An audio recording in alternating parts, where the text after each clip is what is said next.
Hello అండి, welcome back to my channel.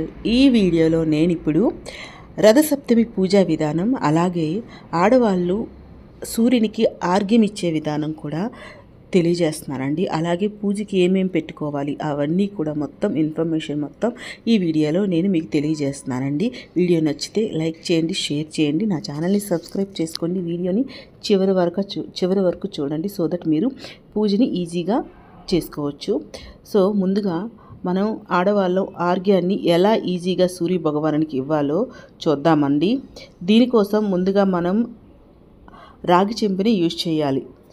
So మనకి ఏంటంటే ఈ ఆర్ఘ్యం ఇచ్చే విధానం అనేది జంజం వేసుకునే వాళ్ళు, అంటే యజ్ఞోపవేతం వేసుకునే వాళ్ళు ఇచ్చేది వేరే అండి. సో మనం ఈజీగా ఎలా చేసుకోవాలనేది నేను ఇప్పుడు తెలియజేస్తానండి.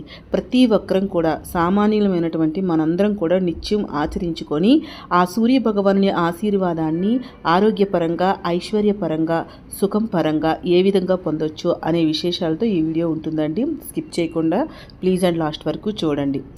రథసప్తంతో మొదలు పెట్టే విధానం కనుక ప్రయత్నిస్తే మన జీవితంలో చాలా మంచి మార్పులు వస్తుంటాయి. సో ఆర్ఘ్య ప్రదానం అనగానే నీళ్ళని 12 సార్లు సూర్య భగవానికి ముందు వదులుతూ 12 నామాలు జపిస్తూ ఉంటారు. ఆ నీళ్ళని సిద్ధం చేసుకోవడం కోసం ఖచ్చితంగా రాగి చెంబు కానీ రాగి గ్లాస్ కానీ తీసుకోవాలండి. ఇంక ఏ లోహంతో కూడిన మనం యూజ్ చేయకూడదండి.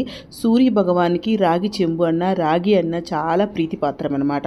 అందులో శుద్ధమైన జలాన్ని నిండుగా నింపుకొని కొంచెం ఎర్రని అక్షింతలు నేతితో కలుపుకొని పెట్టుకోవాలండి. ఇవి ఎక్కువ మొత్తంలో కానీ మనం కలిపి పెట్టుకున్నామంటే మనకు రోజు చేసుకోవడానికి లేదా ప్రతి ఆదివారం ఆర్ఘ్యం మనం అందించడానికి ఉపయోగపడుతుందండి. ఎర్రని కుంకుమ తీసుకొని నేతితో అక్షింతాలు కలుపుకొని కొన్ని వేసుకొని పసుపు కుంకాలు, అలాగే ఒక ఎర్రని పుష్పం, అలాగే ఎర్రని అక్షింతాలు వేసుకొని గంధం వేసుకొని మనం ఆర్ఘ్యం రెడీ చేసుకోవాలండి. సో ఇలా రెడీ చేసుకున్న ఆర్ఘ్యాన్ని మనం రెడీ చేసుకున్నాక సూర్యునికి ఆర్ఘ్యాన్ని అందించాలన్నమాట. సో అలా అన్నీ రెడీ చేసుకున్నాక టెర్రస్ పైకి కానీ మనం ఆడవాళ్ళం తులసి కోట దగ్గర కూడా ఈ ఆర్ఘ్యాన్ని సమర్పించవచ్చండి. లేదంటే మనకి మన బాల్కనీలో సూర్యకిరణాలు అప్పుడప్పుడు వస్తున్నాయి అనుకుంటే ఆర్ఘ్యాన్ని సమర్పించవచ్చండి. అసలు ఆర్ఘ్యం అంటే ఏంటంటే మనకి సూర్య భగవానుడు ప్రత్యక్ష దైవం, మనందరికీ తెలిసిందే కదా. రాత్రి మనం పడుకునేటప్పుడు భూత ప్రేత పిశాచాది గణాదులన్నీ కూడా తిరుగుతూ ఉంటాయంట. అవి పగలు సూర్యకిరణాలు ఎప్పుడైతే వస్తాయో అప్పుడు కూడా వాటి ప్రభావాన్ని చూపించి మనపైన తీవ్రమైన దాడి చేసేందుకు ప్రయత్నిస్తాయంట. వాటిని రాకుండా నిత్యం యుద్ధం చేస్తున్నటువంటి ప్రత్యక్ష నారాయణుడు ఆ సూర్య భగవానుడు.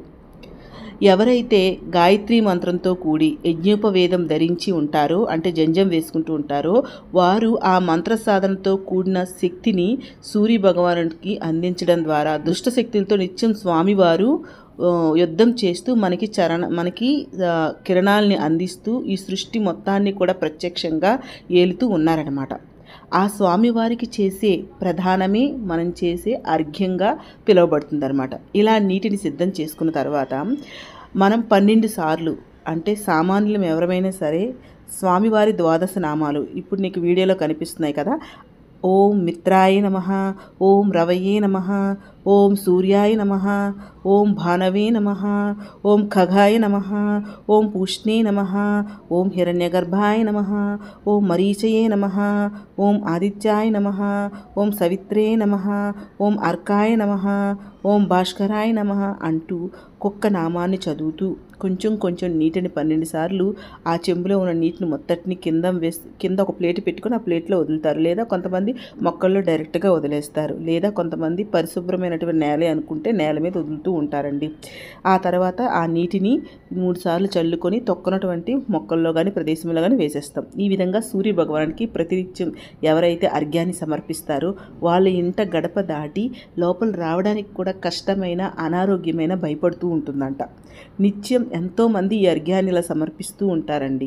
ప్రధానంగా మనం రథసప్తమి, మాఘమాసం వంటి విశేష మాసాల్లో ఆదివారం నాడు చాలామంది చేస్తూ ఉంటారండి. సో ఇలా ఆర్ఘ్య ప్రదానం చేస్తే మనకి చాలా మంచిదనమాట. చాలా ఈజీ కూడా కదా. మాఘమాసంలో వచ్చే ముఖ్యమైన పండుగల రథసప్తమి ఒకటండి. ఈరోజే సూర్య భగవానుడు పుట్టారని కొంతమంది అంటూ ఉంటారండి. అందుకే దీన్ని సూర్య జయంతి అని కూడా అంటారు. ఈ సప్తమి నాడే స్వామివారు రథాన్ని ఎక్కి తన కిరణాలను మొట్టమొదటిసారిగా భూమి మీద ప్రసరింపచేశారు. అందుకే దీన్ని రథ సప్తమి అని అంటారు. సూర్య భగవానుడు ఆరోగ్యాన్ని కూడా ప్రసాదిస్తారు కాబట్టి అందుకనే దీన్ని రథ ఆరోగ్య సప్తమి అని కూడా అంటారండి. ఎవరు ఎలా పిలుచుకున్నప్పటికీ కూడా ఈ రథ సప్తమి నాడు ఆ సూర్య భగవాన్ని పూజించడం వలన 7 జన్మల్లో చేసే పాపాలన్నీ, 7 రకాల రోగాలు, బాధలు అన్నీ కూడా తొలగి ఆ స్వామివారి కటాక్షం కలిగి సంపూర్ణ ఆయురారోగ్యం పొంది సుఖ సంతోషాలతో అష్టైశ్వర్యతో తూగుతారు. అయితే 2025వ సంవత్సరం ఈ రథసప్తమి ఏ రోజు వచ్చిందంటే ఫిబ్రవరి 4వ తారీఖున మంగళవారం వచ్చిందండి. ఇంకా సప్తమి తిథి ఎప్పటి నుంచి ప్రారంభమై ఎప్పటి నుంచి వరకు ఉంటుంది అంటే ఈ పూజ సమయాలు అంటే ఏంటి సో చూద్దామండి. సో అవన్నీ కూడా డిస్క్రిప్షన్లో ఇస్తాను, మీరు ఒకసారి చెక్ చేయండి.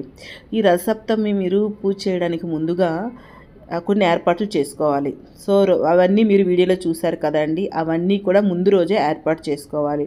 ఆ రోజు ఉదయాన్నే లేచి అంటే సూర్యోదయానికి ముందుగానే లేచి తలంటు స్నానం చేయాలండి.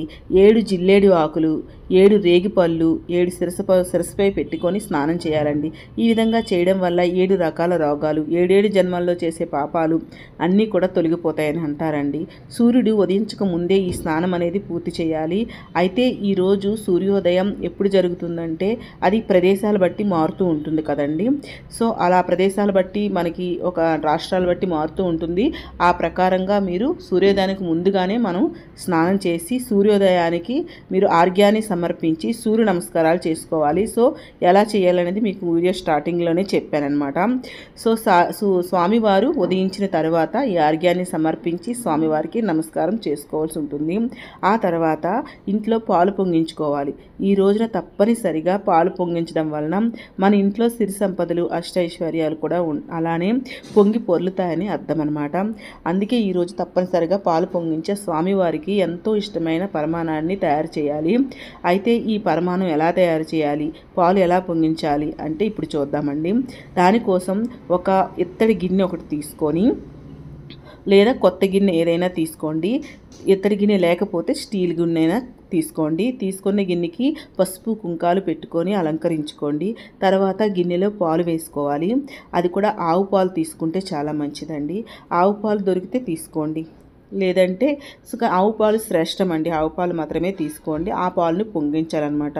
సో ముందుగా మనకేంటి దాలిని తయారు చేస్తారు. దాలి అంటే ఆవు పిడకలతో తయారు చేసినటువంటి పొయ్యిని సిద్ధం చేసుకొని దానిపైన ఈ పాలను అయితే పొంగిస్తారు. అది కూడా ఆరబయట సూర్యకిరణాలు పడే చోట ఈ పాలను పొంగిస్తారు అండి.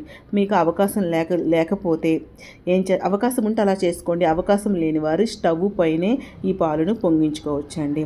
సో స్టవ్ పైన మీకు దొరికితే ఆవు పిడకలు పెట్టి కర్పూరంతో ఆవు పిడకలు వెలిగించి అగ్నిదేవుడికి దండం పెట్టుకొని మనకి స్టవ్ వెలిగించి కొద్దిసేపు మనం తీసుకున్న పాత్రను దాని మీద పెట్టి తర్వాత వాటిని తీసేసి స్టవ్ ఆన్ చేసుకొని పాలు పొంగించుకోవచ్చండి. లేదంటే డైరెక్ట్గా స్టవ్ పైనే పాలు పొంగించుకోవచ్చు.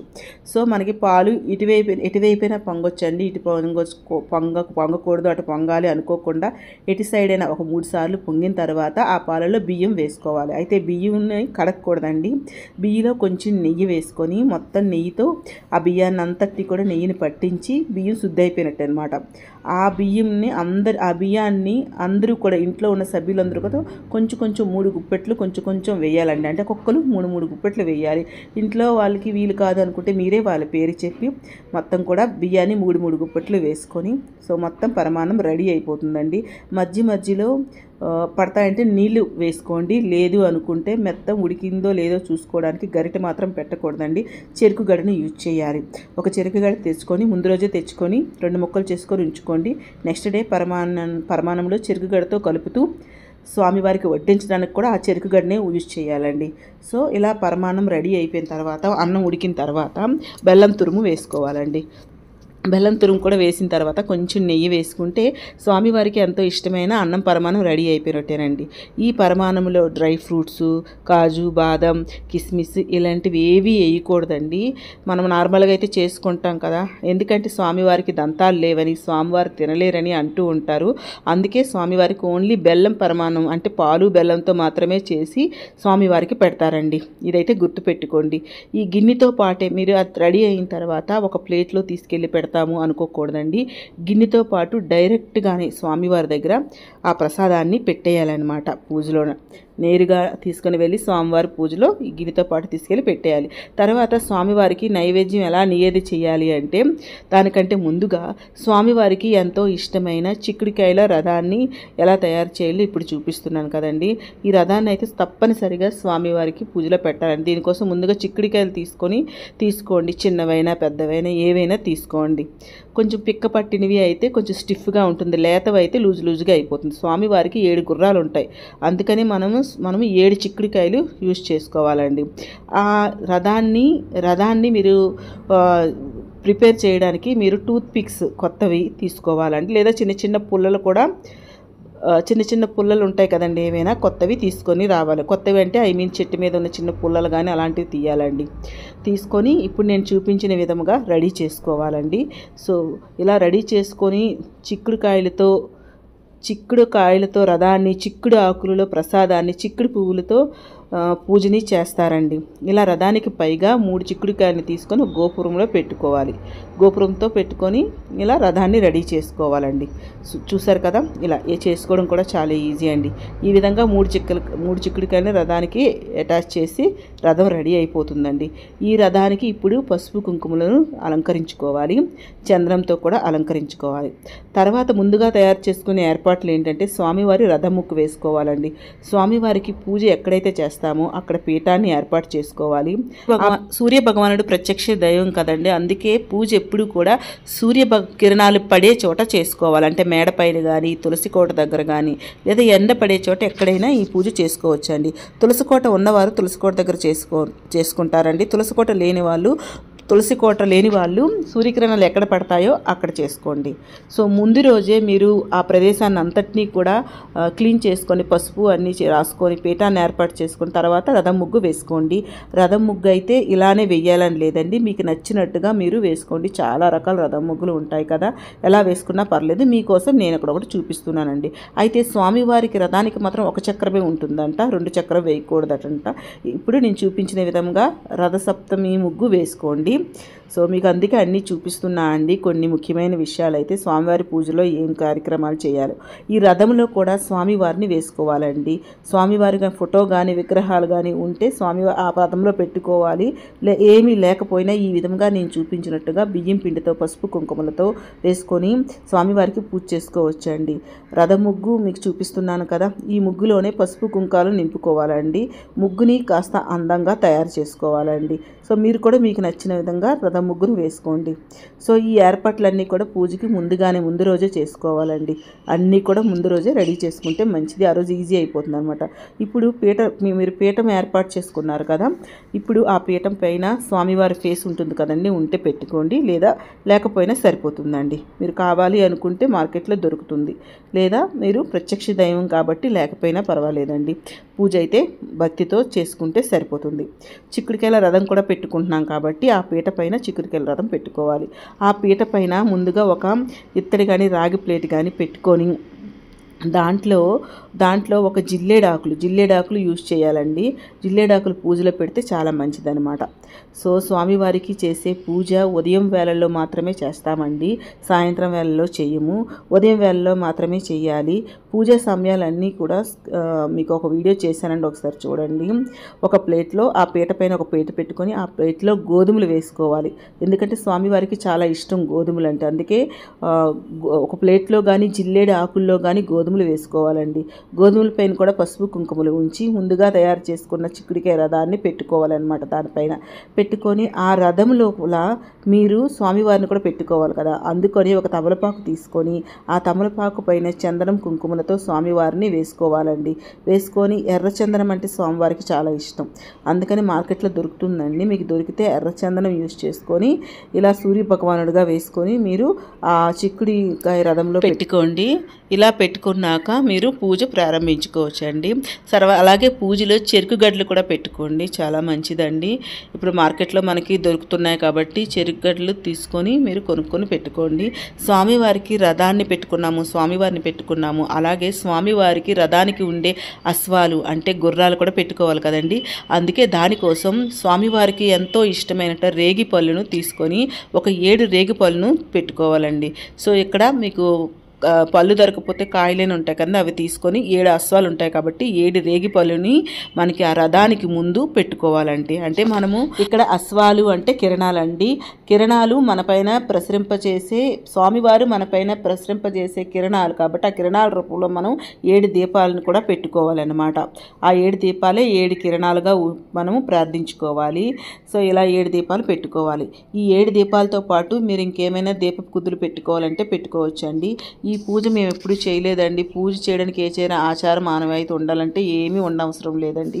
ఈ పూజని ఎవరైనా చేసుకోవచ్చండి. ఆడవాళ్ళు, మగవాళ్ళు, చిన్నవాళ్ళు, పెద్దవాళ్ళు ఇలా ఎవరైనా సరే ఈ పూజను చేయొచ్చండి. ఆరోగ్యాన్ని ప్రసాదించే దేవుడు కాబట్టి ఈ స్వామివారిని పూజించడం వల్ల సంపూర్ణ ఆరోగ్యం కలుగుతుందండి.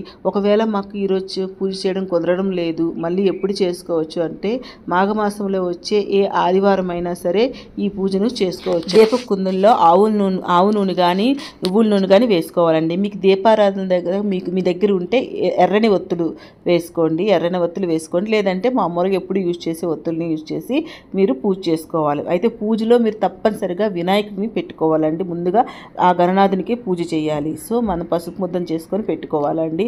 తర్వాత స్వామివారికి ఎంతో ఇష్టమైన గోధుమల దీపం పెట్టుకోవాలండి. దీనికోసం ముందుగా ఒక ఇత్తడి ప్లేట్ తీసుకొని ఆ ఇత్తడి ప్లేట్లో మీరు 7 జిల్లేడు ఆకులను తీసుకోవాలి. ముందుగానే ఈ ఆకులన్నింటినీ కూడా నీటితో కడిగి తర్వాత చందనం కుంకుమలతో బొట్లు పెట్టుకోవాలండి. ఈ ఆకుల పైన కొంచెం పసుపు కుంకుమ అక్షింతలు ఉంచి దీంట్లో గోధుమలు వేసుకోవాలండి. సూర్య భగవానుడికి సంబంధించిన గోధుమలు కాబట్టి అందుకనే స్వామివారికి ఇష్టమైన గోధుమలు అయితే వేసుకోవాలండి. అయితే ఈ గోధుమలు 3 దోసలు కానీ 3 గుప్పెట్లు కానీ వేసుకోవాలి. దీనిపైన మట్టి ప్రమిద పెట్టుకోవాలండి. 1కైనా 2 కానీ మట్టి ప్రమిదలు పెట్టుకోవాలండి. ఆ మట్టి ప్రమిదలకు కూడా పసుపు కుంకాలతో బొట్టును పెట్టుకొని దాంట్లో ఆవు నూనె కానీ నువ్వుల నూనె కానీ వేసి 7 ఒత్తులు వేసి 7 ఒత్తులు అది కూడా ఎరుపు ఒత్తులు, ఆ 7 ఒత్తులు 7 దీపాలు పెడతారా లేదా 7 ఒత్తులు ఒక ఒత్తుగా చేసి పెట్టినా ఓకే అండి. ఇలా చేయడం వల్ల జాతకంలో ఎటువంటి దోషాలు ఉన్నా ఆరోగ్య సమస్యలు ఉన్నా తొలగిపోతాయండి. ఈ దీపం కూడా ఎవరైనా పెట్టవచ్చండి. ప్రతి ఆదివారం కూడా పెట్టొచ్చండి, చాలా మంచిది అండి. అయితే ఈ పూజ స్టార్ట్ చేసే ముందుగా మీరు నిత్య దీపారాధన ఇంట్లో చేసుకొని తర్వాత ఈ పూజ మీరు ఆరబయట కానీ తులసికోట దగ్గర చేసుకోవాలి. అక్కడ మీరు గణపతిని ముందుగా పూజ చేసుకొని గణపతికి ఒక బెల్లం ముక్క కూడా నైవేద్యంగా పెట్టాక మనం సూర్యదేవుని పూజ చేయాలండి. సూర్యదేవునికి సంబంధించిన అష్టోత్తరాలు ఉంటాయి కదా, అవి చదువుకోవాలి. తర్వాత ఇలా వినాయకుడిని పూజ చేసిన తర్వాత మీరు మీకు తులసికోట దగ్గర చేసే ఆనవాయితే తులసమ్మ పూజ చేసుకుని తర్వాత స్వామివారిని పూజ చేసుకోవాలండి. సో ఇలా తర్వాత రోజు కూడా నిత్య దీపారాధన అయ్యాక నిత్య పూజ అయ్యాక ద్వారబంధం దగ్గర కూడా దీపాలు పెట్టుకుంటే ఈరోజు చాలా మంచిదండి. ఆ తర్వాత సూర్య భగవాన్ పూజను అయితే ప్రారంభించాలండి. ముందుగా స్వామివారి దగ్గర పెట్టిన 7 దీపాలను కూడా వెలిగించాలండి.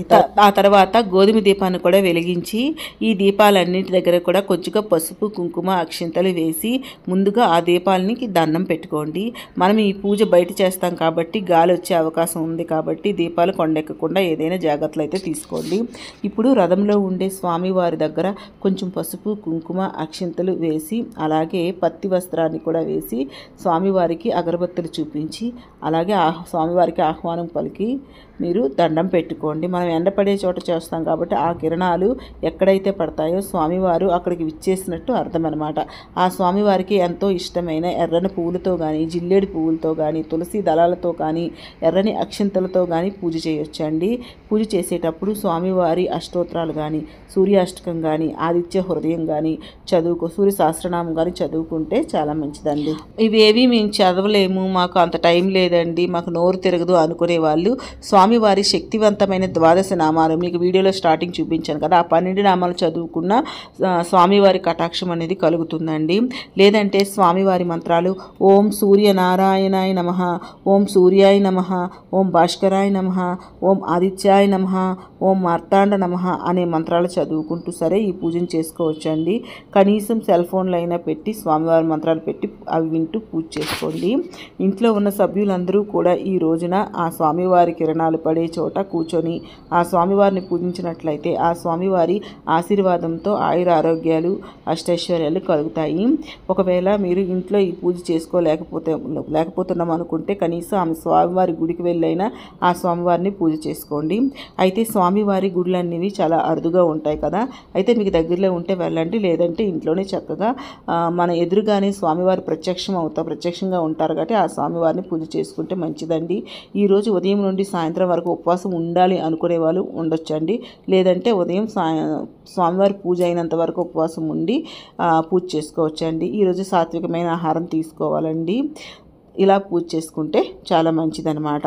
సో ఇలా పూజ అయిపోయాక స్వామివారికి మనం ప్రసాదం పాత్రతో పెట్టాం కదండి, ఆ ప్రసాదాన్ని 7 చిక్కుడాకుల్లో మనం కానీ కొంచెం కొంచెం వడ్డించుకొని అలా ప్రసాదంగా పెడితే చాలా మంచిదండి.